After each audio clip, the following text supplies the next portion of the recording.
up and running. Oh, my sound's not on.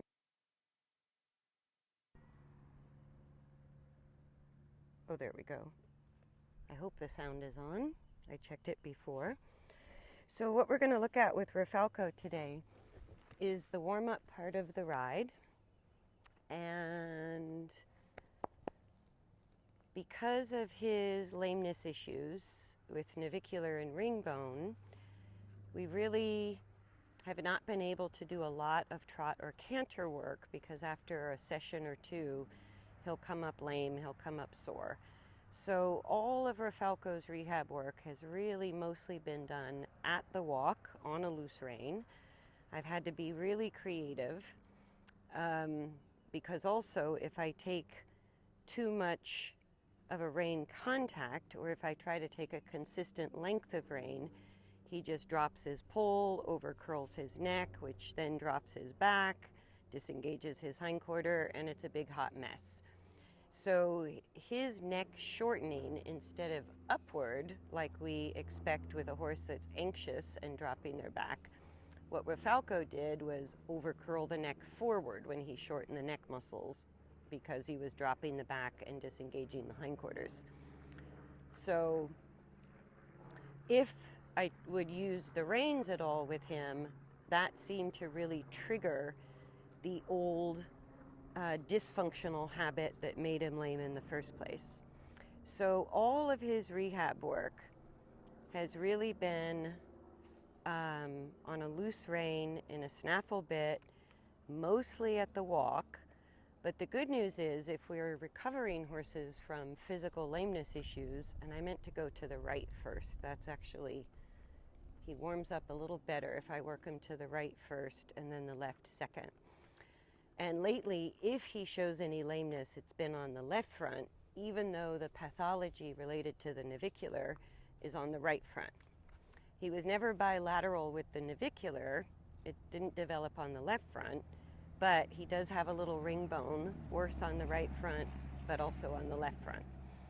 So building up the stability, the engagement and the stability of his hindquarters has really been the correction or the information his body needed the most so he could resist his own body weight from overloading his own front legs. And I had to do all of that between groundwork and riding without really having the ability to use the reins very much, because that would trigger his old physical habit of the posture of extension. And you can see now, he even, like in the warm-up, I still get a bit of neck shortening, a bit of neck curling is what you'll see, but that's the muscle shortening when the pole drops and his neck starts to curl a little bit.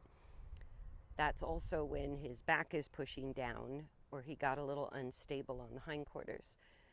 So with Rafalko, he does better, he makes faster progress if I ride him on these small circles rather than the long reins on the small circle. We do both because his advancement is his ability to find his own balance with less support, which is the groundwork, even with the long reins. And when we ride, we're giving three-dimensional support, and the weight of the rider can be really helpful for some horses when they're learning to, build those core muscles that stabilize the back and the hindquarters. So he really did better with the weight of the rider than he did without the weight of the rider. And Hercules, his other bookend, who looks just like him, but he's a quarter horse, the other chestnut, he does better without the weight of the rider. He makes more progress if I do more groundwork than riding, where this guy makes better progress if I do more riding than groundwork. But I always do both because the groundwork sort of shows what the horse knows in this case, if he's learning to hold his own balance better and better. And for Hercules, the weight of the rider is actually slowing down his progress. So that's why I do less of it with him. So in the warm-up, the fact that we're going very slowly is Rafalko's sort of warming up the hindquarters. The small circle that we're on with a straight neck, and I'm doing my best with my body to keep the back level. And a little tap with the whip is just saying don't stop when I feel like he's going to stop. But sometimes I over anticipate that and I don't need to. So there where he starts to lengthen the neck, you notice the top of the mane gets straight. That's an authentic lengthening of the neck. Just a few minutes ago, he kind of looked like he was lengthening his neck, but like right now, there's still a bit of a curl right here, a little bit of a low spot here instead of the pole being lifted. And that just shows he's not as contracted. He's not shortening his neck muscles as much, but he still is. And whether it's a little or a lot, it means the same thing regarding their balance.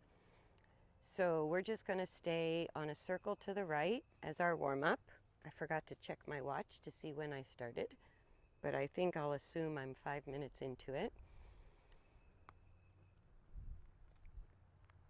And I'm just going to give him maybe 10 minutes to the right, and then I'll do 10 minutes to the left, and that'll be his warm-up, but his actual work is just really more of the same, because Rafalko's at a point where he's starting to get the hang of the coordination, the change in the use or coordination of his skeleton that I want, particularly through the spine.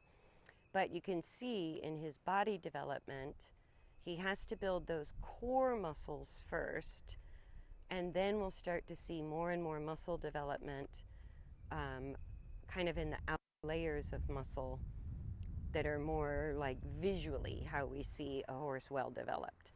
So some horses can look well developed and have very weak core muscles. The feel of the ride and him being self-propelled as well as self-controlled in his walk, that balance between stability and forward locomotion has gotten way better than it's ever been for him. So that tells me, and he's even not completely unhappy with a light feel on the reins, which is also new for him. Because this much of a rein contact when I started with him, he would have his nose between his front legs right now and over curl his neck basically to a roll cur position. So this is sort of the last vestiges, this little bit of curl through the neck is just kind of the last little mild version of what used to be a very extreme and strong pattern in his nervous system for how he coordinated his movement. So I'm just using straight and level on a small circle, just like I do on the long reins. I'm repeating the same work at the walk while I ride. And so I haven't, every once in a while I'll play with trot or canter to see where he's at, whether it's riding or on the ground. And so far I might get one ride or one session where he comes out of trot and canter and stays sound, but then the second time I try it, he comes up lame. So I go, well, we'll just have to wait and keep building the balance and the core muscles and try it again later.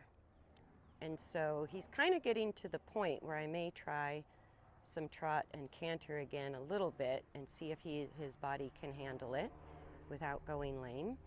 But in the meantime, this is the cornerstone of his rehab work. And it took a while to be able to keep him straight and level on an accurate small circle. So the size of the circle is helping his hind legs stay up underneath him where he can be more engaged. And then being straight and level on the circle starts to really encourage the back muscles to work more, hindquarter muscles to work more, and is the beginning of lifting the back in a very subtle degree. Right? So it's very slow right now, because if he goes faster than this, he starts to go back into the posture of extension. If he's very careful and very slow, then we can hold the balance. So it's not what we would call a competitive speed, but it's a learning the coordination speed that's actually pretty typical and pretty normal when we're rehabbing horses and trying to change the entire coordination of the skeleton, which is really directed by the axial skeleton.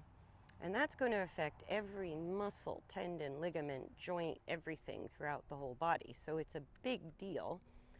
And just like us, learning to ride a bike or drive a car or swim, sometimes we have to go really, really slow and carefully in order to learn a new coordination. Once we integrate that as a new habit, then we can go faster and stay in that new coordination. But right now, we're kind of finally achieving enough balance, even at the walk, that he's no longer constantly over-concussing the front legs, disengaging his pelvis, dropping his back. So the balance, the coordination of balance, is getting much better. He's just careful and slow, with more mild losses of balance and more steps where he can hold that balance together with fewer aids from me. And that's exactly how we measure progress in rehab. It's not what the horse can do, it's how long the horse can hold that new coordination on the path to self-carriage, right? So, whoops, I think I've definitely gone 10 minutes this way. So we're going to make a slow change of direction to the inside, trying to keep his neck straight and his back level. And of course, I'm going to try to aim between the low branches for my head. And then we're going to go the other way, right? So the more often that Rafalko can actually fully lengthen the neck, even if it's long and low, I'm looking from up here for all of those high spots and low spots to turn into one solid line. I don't want to see the mane between the withers and the pole have highs and lows or curls and bumps and all of that. It's literally, whether it's long and low or sort of long and level, that straightening that we can visually see through the mane is a true, authentic lengthening of not only the neck muscles, but that's going all the way through the back to the sacrum and the coccyx, so all the way back from head to tail, right? And then the feel of the ride gets more stable. So that's an authentic lengthening of the neck, but his nose has to be in the dirt to sort of find that release all the way through his top line. It's just a release of a shortening type of contraction. And the concentric contraction, the shortening variety, is always related to pushing the back down. In order to lift the back, those same muscles along the top line from pole to tail have to work in what's called eccentric contraction, which just means a lengthening of the muscle fibers with contraction. What long and low is just a transition between the shortening contraction and lengthening with very little or almost no contraction or work of the muscles. That's why they fall forward and overload the front legs, is because the muscles are no longer contracting as much as they were at all, whether it was a shortening or lengthening contraction. Long and low, when he really lengthens that neck, is just sort of like dropping your arm after you've been contracting it. So it gives the horse some relief if, like him, they've spent years shortening the muscles of the top line. It feels pretty good to them to just lengthen the muscles and not work them as hard in general. And that, when you get a dynamic long and low, that's why the horses like it. If we manipulate the head and neck to go down, you miss the point. Because the stretch or the release of contraction, it doesn't start once the head goes down. The neck lengthening and the head falling below the withers is the last result of long and low. It's not how you get there, it's the last thing that happens. The way they get there is by stabilizing the twisting or rotation function of the spine and the alignment of the spine, and having a minimal amount of hindquarter engagement and stability, that they no longer need to shorten the muscles in order to stay stable. So that's a dynamic long and low, right? You don't get it if you're seesawing the reins or using a gadget to put their head down. It doesn't work that way. Even if you use aids and cues, putting the head below the withers doesn't do jack, right? It has to happen. The skeletal stability is what releases the contraction of the muscles. So if the midline isn't level, straight, and stable with some degree of control through the hindquarters, then you can't get an authentic long and low. That's an authentic long and low. His version of long and low right now is very deep. So when his nose is almost in the dirt, that's when we're actually getting that change of muscle tone, which tells me he's feeling more stable, and it feels easier for him to use skeletal coordination for stability instead of muscle contraction. So I'll just do another 5 minutes this way. And then his whole session is basically going to be this small circle, left and right. I typically do 30 minutes to the right, then I do 30 minutes to the left. And in those 30 minutes, what happens is he gets better and better at the coordination and starts to offer me more and more forward without losing his balance. But I wanted to show the warm-up because most people look at this speed of the walk. I'm not giving any leg at all. He's maintaining the walk, and I'm allowing him to choose the speed. If he halts, I'll give him a leg aid. But horses are very wise.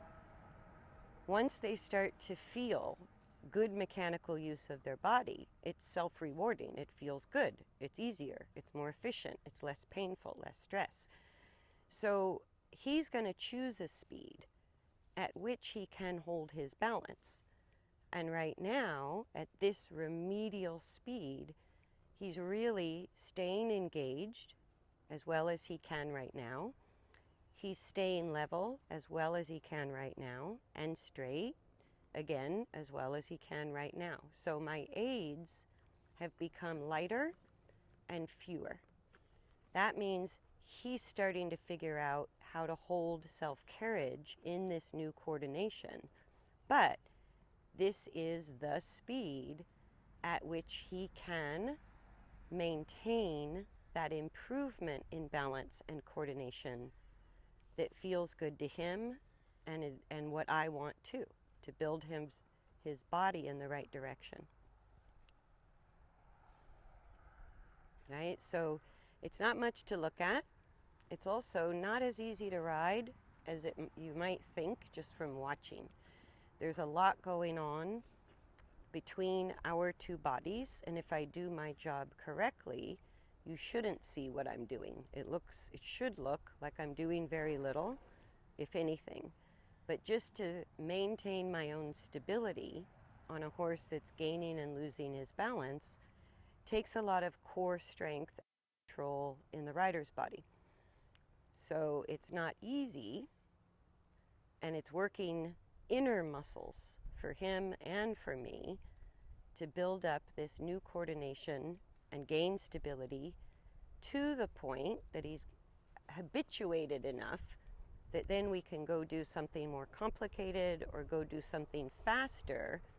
But instead of coming up lame after trot and canter, if we've done our coordination work correctly, he should start to be able to work a little bit at trot and canter without coming up lame.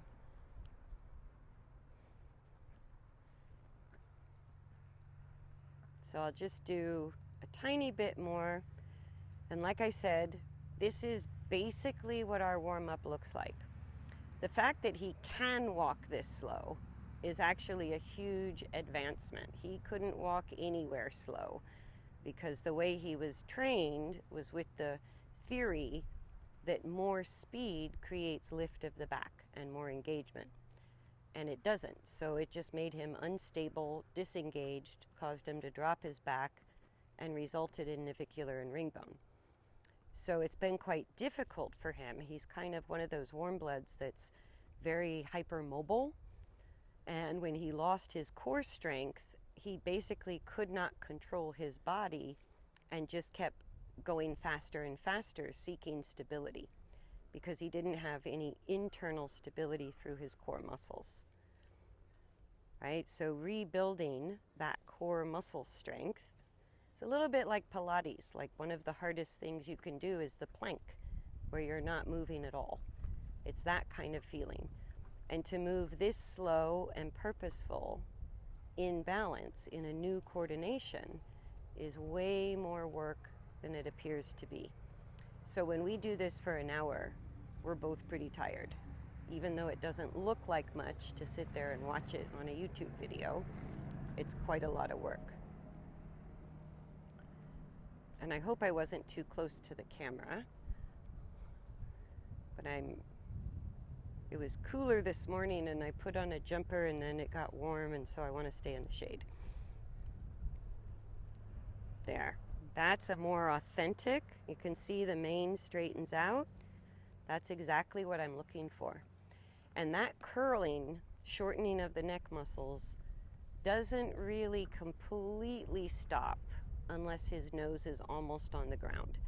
So that's the version of long and low where he makes a more authentic change to his balance.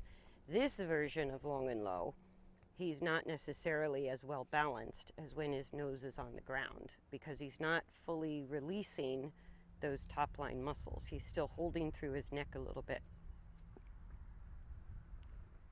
Great, so I'm going to stop the video there. I think it's been about 20 minutes, and we're going to continue.